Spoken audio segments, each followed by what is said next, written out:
Hi guys, pupunta kami ng Robinson ngayon para gumala. Dahil sa antipolo din ang sumba nitong hipag ko na may kabag. Sabay nga daw siya sa amin. Dali-dali akong bumangon kahit wala pa akong ligo. Papalit na lang ako ng damit dahil wala pa akong ligo. Hindi nga nahirapan akong pumili. Lahat ay masikip na. Alala ko meron pa pala akong bagong damit na hindi ko nasusuot. Dahil wala pa tayong ligo, putok check muna tayo kung maasim na nga ba. Dahil nga may napansin sa akin si My Loves at tinignan niya kung ano din namumula ko sa Kala niya chikinini, hindi niya alam tumalo na naman yung pigsa ko. Dahil walang ligo ang sugar daddy, pabango din pag may time. Ito nga pala yung alaga naming si Scarlett. Basta pusa kong to kahit tawagin mo hindi na mamansin.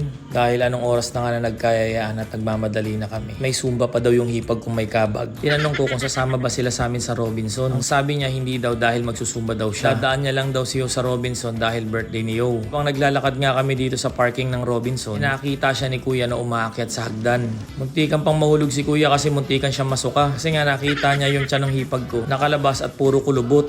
Ewan ko ba dito sa hipag kong to? Kung kailan nanganak saka naglabas ng pusod.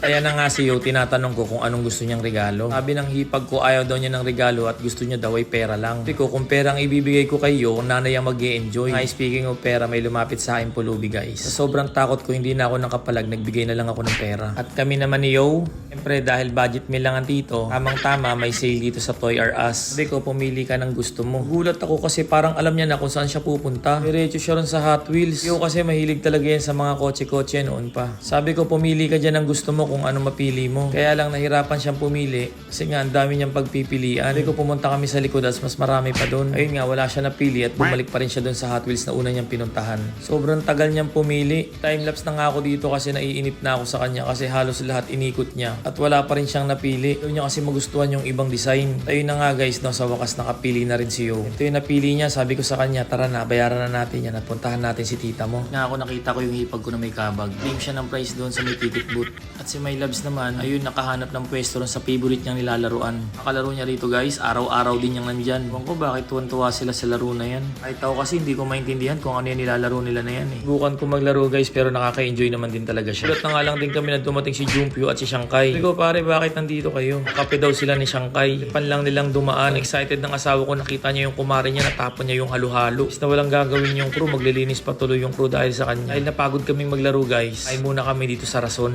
Ay na nga dumating na yung order namin. Puto at dinuguan ang in-order namin. Order din kami ng tig-isa isang halo-halo. Siyempre, libre lahat to ni Sugar Daddy. Dahil nga yung hipag ko, hindi na siya nakapag-zumba. Nag-basketball na lang siya. Nasabi ko anong oras na at uuwi na tayo. Magtulong na sila na kunin yung barya. Sa wakas guys, uuwi na ang tingkabag. At pag uwi nga namin guys, pag ko na maraming nakain, kumain pa rin. Ito yung nagsusumba, nakain ng kain. Siya paano? Hanggang dito na lang guys. See you next vlog.